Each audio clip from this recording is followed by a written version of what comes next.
Good evening, ladies and gentlemen, and welcome to this evening's program.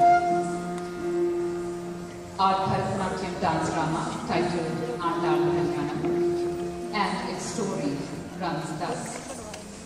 During the reign of the Pandyan kingdom in South India, there lived a pious Brahmin named Vishnu Chittar, also known as Periyar, the great saint poet. He has written many poems in praise of Lord Vishnu. He made fresh garlands every day from the flowers in his own garden for Lord Vishnu. In his town of Srivilliputturu, he chose to show his intense devotion to the Lord through such a service.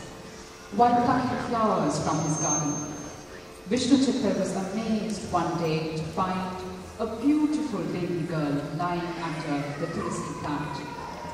He had no children of his own, and he became convinced that this child was a gift from God. He happily adopted the baby, and he named her Goda, suggesting that she was discovered from the earth. In South India, she is also referred to as Kode, or the girl with long, beautiful hair. Tradition reckons Goda to be the incarnation of goddess Bhudevi, or Mother Earth, and she is present in all Vaishnava temples beside her Lord, as she always desired. Goda grew up in an atmosphere of love and devotion. Vishnu Chittar doted on her and sang songs to her about his beloved Lord Krishna. He imparted to her the stories of Lord Krishna and the importance of prayers and rituals. The love Vishnu Chittar had for Vishnu intensified in his daughter, and before long she was in love with the Lord.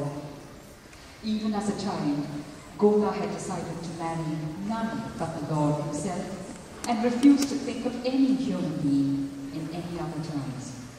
Unknown to her father, she adorned herself every day with a garland prepared for the Lord. After admiring her reflection, thinking of herself as his ideal bride, she would put the garland back for her father to take to the temple.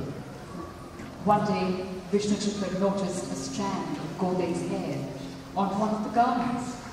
Shocked and saddened by this desecration of what was meant only for the Lord, he chided Goda for her misuse of the garland and discarded it.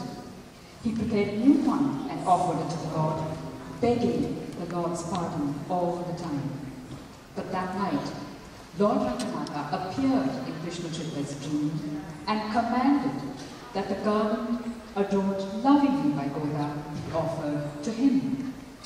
Vishnu Chittar thus came to comprehend the extent of the intensity and purity of his daughter's love of God. Her spiritual greatness was such that the Lord himself wished to share her presence. And from that day on, she came to be known as Andal, the one who ruled over the Lord, and Choli Kuditanachaya, or the one who adorned the garment meant for the Lord. Andal blossomed into a beautiful young woman as she came of age to be married. When asked, however, she said that she would only marry Sri Ranganatha, or Lord Vishnu, at the temple town of Srirangam. Once again, Lord Vishnu appeared in Vishnu Chittar's dream and asked that Andal be sent to him in all her wedding finery. Vishnu Chittar happily sent out invitations to all the temples and kings, and made all the wedding preparations and arranged for Andal's journey in a palanquin to Srirangam. There was a great brilliance when Andal entered the temple sanctum and merged with Lord Vishnu. In South India, the Andal Kalyana Utsavam, or the marriage ceremony, is conducted in temples. In tonight's presentation, Andal's marriage is depicted as an actual event in accordance with the well-known dream of Andal, wherein she describes the details of her wedding to Lord Vishnu. Vivid descriptions of various rituals performed during South Indian weddings have been incorporated. Andal is remembered for her poetry, in which she often strikes notes about her love for her Lord. Her verses display a literary and religious maturity far beyond her years. She is now one of the best-loved saint poetesses of South India, Andal and her father, Vishnu Chitta, are known to be two of the 12 Alvars, or saints, who lived in South India between the 5th and 9th centuries. Ladies and gentlemen, we now present the Bharatanatyam dance drama, Andal Kalyanam.